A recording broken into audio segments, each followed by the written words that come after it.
program comes to you by electrical transcription.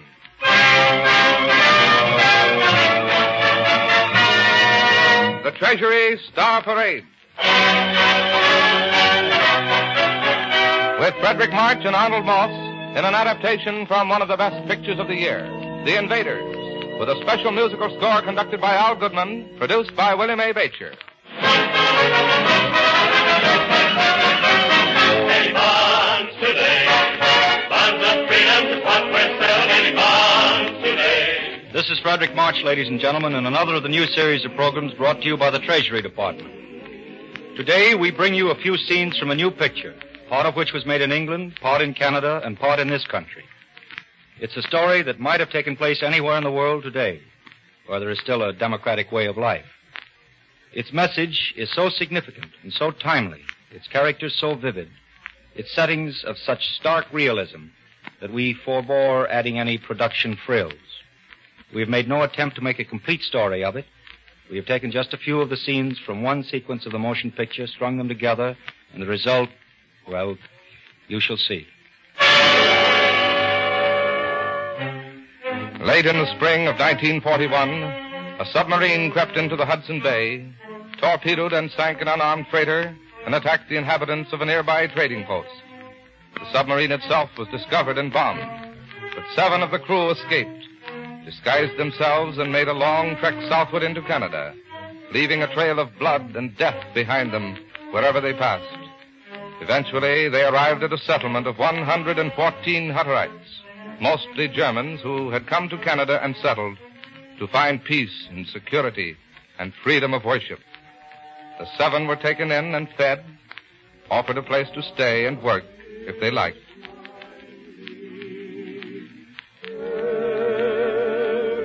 On behalf of my friends and myself, I have to thank you for your kindness in giving us food and shelter. You are welcome. I hear you come from up north, in the woods, or down north, as we call it here. Yes. You just come out? Last week. Are you Germans? I ask, are you Germans? Yes. Are you ashamed of it? Of course not. Most of us are Germans. You may find some from the same part of the old country as yourselves. Come. Anna will make your beds. I will show you where to sleep.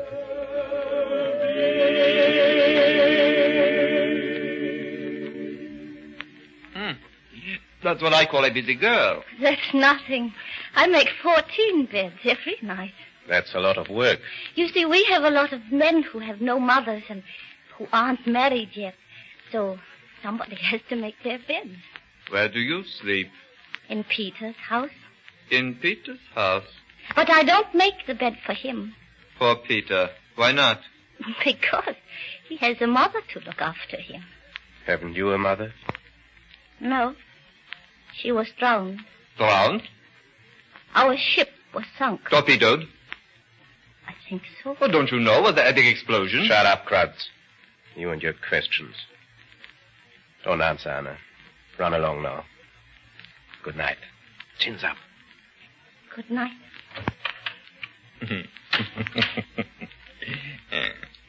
Nice quarters they've given us, eh? Very. May as well turn in. Jawohl. Do you think these people are friendly, Hollerton? Friendly? Yes, Vogel. But you saw how their leader tried to draw us out. Are you Germans? Are you ashamed of being Germans? That, in a country with which we are at war. There can be only one answer to that. Our agents have done their work well. Yes. This religion may be nothing but a cover. I bet they sing the Horst Wessel song better than hymns. We shall see that tomorrow at this meeting they're going to have. Heil Hitler. Heil Hitler. Who knows? Perhaps one day the story of our adventures will all be written in a book. In a few years' time, it may be the basis of compulsory lectures to the Hitler youth. Yeah. The ships we sank with women and children aboard. The lifeboats we shelled. We were good at that. We did to the Eskimos at the post. The unarmed men we shot in the back. You forget, Vogel. We are at war. We can't expect to win without the methods of total warfare. Men, women, and children, they're all our enemies and must be treated as such. Did you never read what Bismarck said? Leave them only their eyes to weep with. Leave them only their eyes to weep with. Did he say that? Those were his actual words in the War of 1870. You should study Bismarck. He was a great German. A great German. You know, Vogel, I'm worried about you. You're a good fellow, but you don't discipline yourself. You give way to emotions. It'll land you in trouble one of these days. Why don't you take an example from Krantz, a fine soldierly fellow? You could be just as good a Nazi as he if you tried. Are you listening, Vogel? Yes, Herr Leutnant. Well, then think it over. Yes, Herr Leutnant. Turn out the light and go to bed. Yes, Herr Leutnant.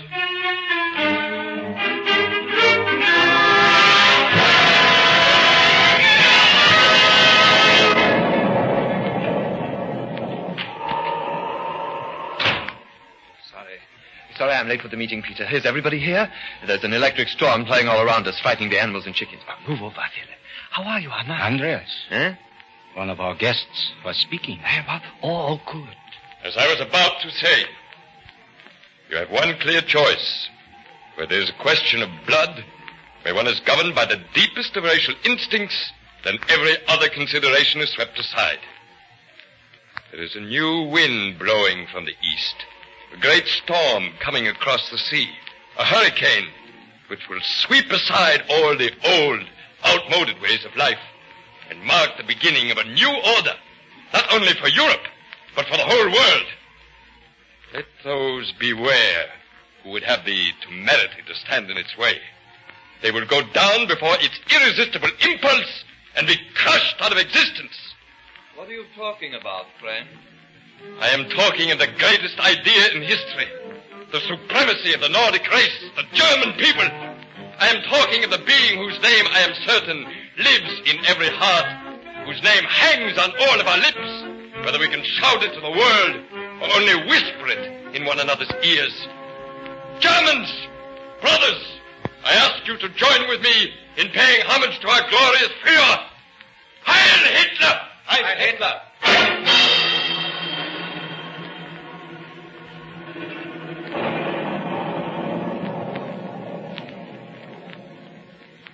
We do not ask where you come from or what brought you here, although you have left us in no doubt as to your beliefs.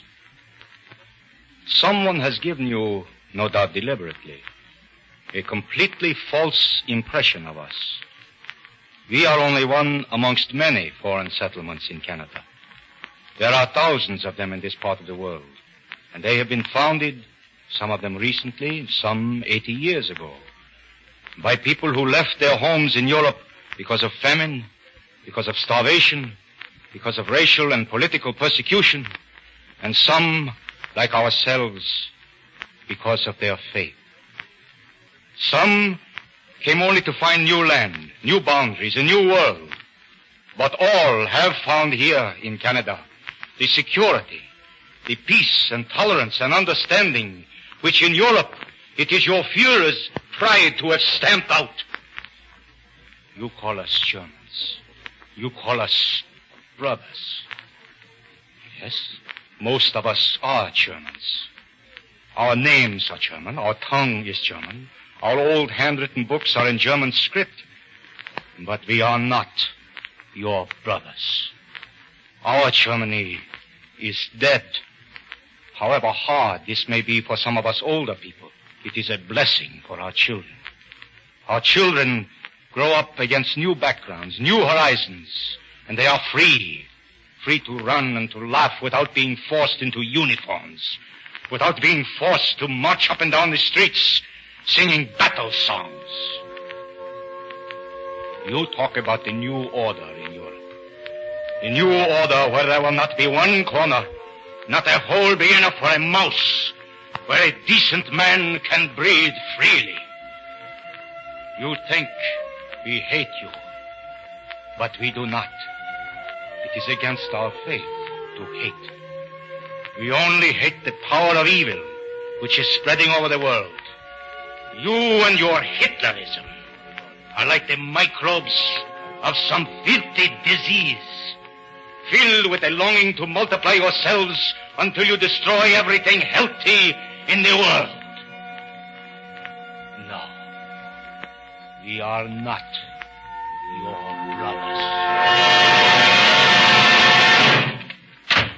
What do you want? I have come to tell you that you can make your own bed. I don't want to work for you. That's all right, Anna. Run along now. Be quiet, Vogel. You'd better go, girl. You're Nazis, aren't you? Aren't you? We are not allowed to hate anybody. But I hate you. I believe you have escaped from an internment camp. I shall tell the police about you. You killed my father because he said your Führer was the Antichrist. You drowned my mother. I hate you. I hate you. So you're going to tell the police about us, are you? Little girls should be seen and not heard. That'll do, Kranz. What's the matter with you? That'll do. Vogel! Come along, Anna. I'll take you home. Lieutenant, we can't let them go. I'd like to see what you're going to do about it. Vogel! Yes, Herr Lieutenant? Have you forgotten who you are? No, Herr Lieutenant. Let the girl go. And shut the door. I'll take her home, Herr Lieutenant.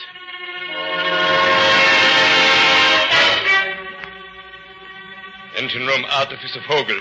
You're under arrest. You're accused of desertion and treachery to the Third Reich. In the absence of a properly constituted court, I assume authority as your superior officer and sentence you to death. The sentence will be carried out immediately. In the name of the Führer. Have you anything to say? Yes, Herr Lieutenant. I should have liked to stay here. Being with these people has made me feel like it used to be at home. 7 years ago, before everything changed, I'd almost forgotten what it was like, living quiet, doing my real work. This life I live seems to have no sense to it anymore. Go on. Go on, Herr Lieutenant. You can kill me. You can go on and on killing people like me. But remember this, you and your kind. You cannot kill all the goodness in people. The kindness. The gentleness. The right to hold a prayer book in our hands when we die. The right to look on his face when we die. And be greeted as brother.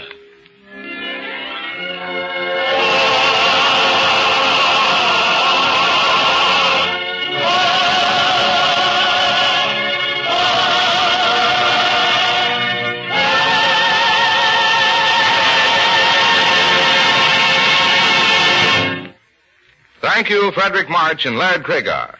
And we thank God that the sun of democracy still shines in America today. The Nazis and Japs are trying to black out the world and destroy the rights of free men. Our fighting men have pledged their lives to preserve the American way of life. They need more planes, tanks, battleships, guns, and ammunition to defeat the Axis tyrants. It's up to all of us on the home front to support America's war efforts by investing our dimes and dollars in United States war bonds and stamps.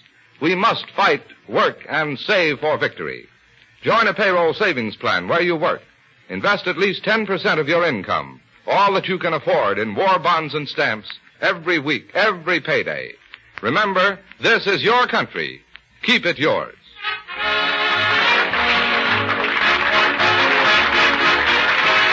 The United States Treasury wishes to thank the artists who appeared on this program, Frederick March and Laird Craigar, and also this station for the use of its facilities. This is Larry Elliott speaking for the United States Treasury Department and suggesting that you check the radio column of your local newspaper and tune in the Treasury Star Parade.